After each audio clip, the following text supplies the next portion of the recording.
मान्छेको गण नै उसको स्वभाव र चरित्रको निर्माण गरिन्छ। गणको आधारमा व्यक्तिहरूको बारेमा सजिलै बुझ्न सकिन्छ। ज्योतिष शास्त्रका अनुसार 27 नक्षत्रका आधारमा 3 श्रेणीमा विभाजन गरिएका छन्। यी 3 श्रेणीमा पहिलो देवगण, दोस्रो मनुष्यगण र तेस्रो राक्षसगण पर्दछ। आज देवगणका बारेमा बताउनेछु। यी जन्म नक्षत्रका आधारमा प्राप्त हुन्छ। देवगण भित्रका नक्षत्र अश्विनी, मृगशिरा, पुनर्वसु, पुष्य, हस्ता, स्वस्ति, अनुराधा, श्रावण र रेवती पर्दछ। सौम्यता, मृदुलता, उदारता देवगणका मूल पृष्ठभूमि हो। आफ्ना लागि भन्दा अरूका लागि बाँच्छन्। सधैँ सकारात्मक र रचनात्मक हुन्छ। जहाँ रोकिन्छ त्यहाँबाट अरूको सहयोग लिई कार्य पूरा गर्ने गर्दछ। अरूका लागि पथ निर्माण गर्दै जाने र आफू पनि त्यही बाटो हिँड्दै सफल बन्ने र त्यही बाटोमा अरूलाई दोहोऱ्याउने छ। रचनात्मक र सकारात्मक यी दुई विशेष गुणले गर्दा देवोक्त मार्गमा लैजान्छ। आफ्नो कार्यलाई बिचमा कहिल्यै छोड्दैनन्।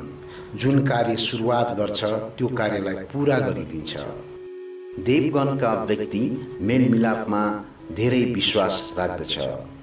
सांसारिक एक सूत्रमा बाँधिने व्यक्ति यही गणका व्यक्तिहरू हुन्। यस संसारलाई नै आफ्नो मान्दछन्। ज्ञान प्राप्त गर्न यस गणको विशेष गुण हो। जुनसुकै क्षेत्रमा काम गर्दा पनि त्यस क्षेत्रका सबै जानकारी लिइन्छ र आफ्ना अनुभव जति छ ती सबै अरूलाई सुनाउनुका साथै अरूलाई पनि दिने गरिन्छ। राम्रो चित्रकार, राम्रो शिल्पकार ज्ञान, धर्म, अर्थ, काम, मोक्षका कुरा पनि भन्ने गर्दछन्। त्यसकारण देवगण नै हो। स्वतन्त्र विचार समयानुसार आफ्ना विचार मार्ग परिवर्तन गरिरहन्छ। आन्तरिक रूपमा अति सुन्दर, दिमागी रूपमा बुद्धिमान, सरल स्वभाव र आफ्नो कार्यमा सधैँ अगाडि बढ्ने, अरूलाई सक्दो सहयोग गर्ने, दान धर्म पुण्यको कार्यमा अधिक विश्वास राख्ने, ईश्वरीय शक्तिमा आस्था राख्दछ।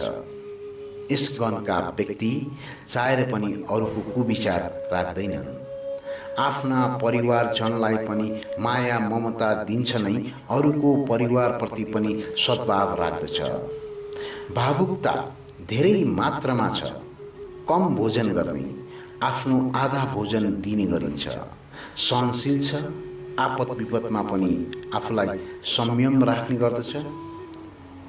दयालु भाव मानवसँग मात्र होइन, प्राकृतिकका हरेक चिजसँग पनि दया भाव राख्दछ। सानोभन्दा सानो कुराले पनि मनमा बिज्ने गर्दछ। यस देवगणभित्र धेरै खुबी छ। यो भिडियो तपाईहरूलाई कस्तो लाग्यो? प्लिज आरजे नेपाल फिल्म्सलाई सब्सक्राइब गरिदिनुहोला, बेल आइकनलाई क्लिक गरिदिनुहोला, सेयर गरिदिनुहोला, कमेन्ट गरिदिनुहोला। अर्को भिडियोमा हामी मनुष्यगणका बारेमा तपाईहरूलाई बताउनेछु। धन्यवाद।